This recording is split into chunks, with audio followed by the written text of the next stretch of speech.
মহানগৰীৰ নুনমাটিত চাঞ্চল্য যৌতুকৰ বাবে প্ৰাণ হেৰুৱালে এগৰাকী মহিলাই স্বামীয়ে লাঠিৰে কোবাই নিখংসভাৱে হত্যা কৰিলে পত্নীক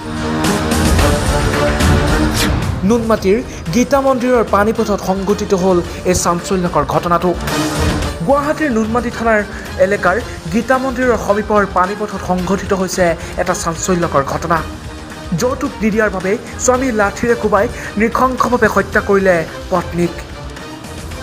গীতা মন্দিৰৰ পানীপথৰ বাসিন্দা সফিজুল আলী আৰু মৰিগাঁৱৰ জনুৱাৰা বেগম যোৱা 9 বছৰ পূৰ্বে বিবাহ পাশত আবদ্ধ হৈছিল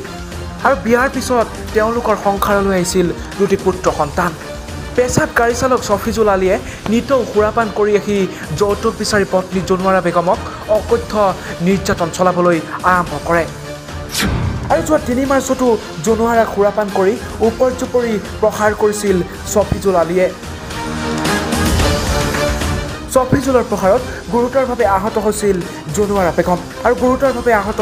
জনুৱাৰাক ভৰ্তি কৰোৱা হৈছিল মহানগৰীৰ গেট হস্পিটেলত আৰু সফিজুলে জনুৱাৰা বেগমৰ মাতৃগৃহলৈ ফোন কৰি জনুৱাৰাই মাটিত পৰি আহত হোৱাৰ বুলি খবৰ দিয়ে ইয়াৰ পিছতেই জনুৱাৰা পৰিয়ালৰ লোক হস্পিটেলত উপস্থিত হোৱাৰ পিছতেই পোহৰলৈ আহে সকলো তথ্য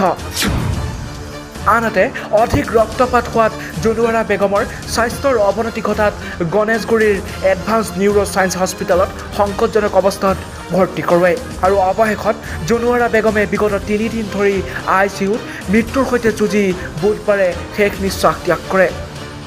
আৰু জনুৱাৰাৰ মৃত্যুৰ পিছতেই অভিযুক্ত সফিজুল আলীক গণেশগুৰিৰ পৰা গ্ৰেপ্তাৰ কৰে আৰক্ষীয়ে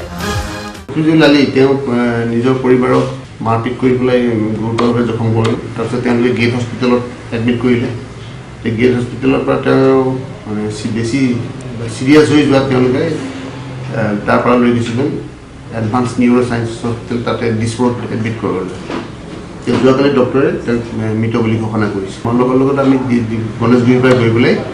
সফিজুল আলীক আমি কৰায়ত্ব কৰিলোঁ আৰু এই সংক্ৰান্তত আমি কেছ ৰেজিষ্টাৰ কৰিছোঁ যৌতুকৰ কাৰণেই কৰা বুলি তেওঁলোকে কৈছে ইতিমধ্যে ঘটনা সন্দৰ্ভত জনুৱাৰাৰ পৰিয়ালে সফিজুলৰ বিৰুদ্ধে নুনমাটি থানাত এজাহাৰ দাখিল কৰিছে ব্যুৰো ৰিপৰ্ট টাইম 8